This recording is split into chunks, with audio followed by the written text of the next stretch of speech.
Everyone talks about the side effects of Librela, Solensia, Lenivia, and Portela, but almost no one talks about the most important part of the official documents. The sentences where regulators quietly admit where the science stops, not what they know, what they don't know. And once you see those lines, you'll understand why the marketing sounds so confident and why the paperwork sounds so cautious. The most important sentences are not the side effects. When you read a regulatory document, an EA assessment, a product monograph, AVMD update, the side effects list is not the bombshell. The bombshell is the missing data. Regulators are legally required to state the limits of the evidence, and for NGF blocking drugs, those limits are huge. Missing populations. Safety has not been established in every NGF blocking drug document. You find the same sentence. Safety and efficacy have not been established in. Then comes a list of animals who were never studied. Very old animals, very young animals, animals with kidney disease, animals with liver disease, animals with neurological conditions, animals on multiple medications, pregnant, lactating, or breeding animals. These are not fringe cases. These are the exact dogs and cats who get prescribed these drugs every day. Regulators are saying, we don't know if it's safe in these animals. Marketing says, it's safe for all dogs and cats with arthritis. Those two statements cannot both be true. Missing time. Long-term safety is unknown. Another line you see over and over. The safety of long-term use has not been evaluated beyond 9 months. For some NGF blockers, the pivotal trials lasted only a few months. But pets are being injected every month for years. Regulators admit the long-term effects are unknown. Unknown on joints, unknown on nerves, unknown on organs, unknown on the immune system. Yet the public message is, this is a long-term solution. The paperwork says, we don't have long-term data. Missing reality. Trial animals are not real-world animals. Here's another quiet admission. The animals in the trials are not the animals in the real world. Trial animals are carefully selected. No severe comorbidities. No complex medication combinations. No advanced organ disease. No frailty. No extreme age. Regulators acknowledge this in the fine print.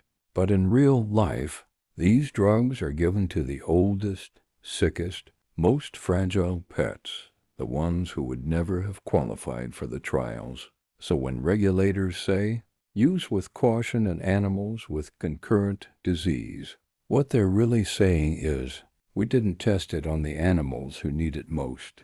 Missing immunology. Anti-drug antibodies. Another quiet admission. Anti-drug antibodies were detected in some animals.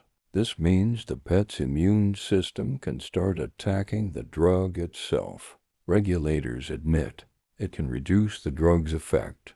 It can change how the drug behaves in the body. It may be linked to adverse reactions. It is not fully understood, but owners are told, if it stops working, we'll just give more. Regulators say, the immune response to this drug is not fully understood. Missing mechanism. NGF's role is bigger than pain. Regulators also acknowledge something the marketing never mentions. NGF is not just about pain. NGF is involved in nerve health, tissue repair, joint biology, inflammation, healing, sensory protection. So when regulators write, the long-term consequences of NGF inhibition cannot be fully excluded. That is a scientific way of saying, we don't know what happens when you block this for years. Missing post-marketing data. Ongoing monitoring required. Every NGF-blocking drug comes with mandatory pharmacovigilance, periodic safety update reports, risk management plans, signal detection obligations, post-authorization safety studies. Regulators only require this level of monitoring when they know the science is incomplete. The public hears, "This drug is safe." The regulators write, "We need continuous surveillance because we don't know enough yet." The truth, the gap between marketing and science. So here's the real story. Regulators are not hiding the risks.